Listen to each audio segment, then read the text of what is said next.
కాకపోతే నీకు మనశ్శాంతి లేకుండా చేయడానికి వాడిని ఒక ఆయుధంగా ఉపయోగించుకుంటున్నా.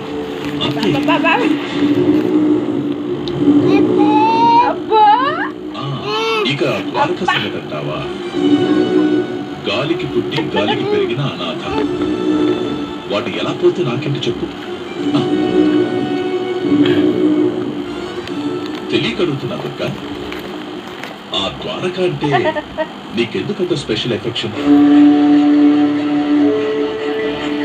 వాడేదో నేను మాట వరుసకు అమ్మాని పిలవగానే కనెక్ట్ అయిపోవడం ఏంటి?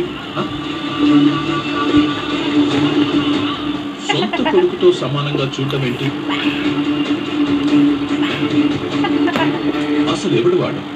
ఎవడికి పుట్టాడు? ఎక్కడ పుట్టాడు?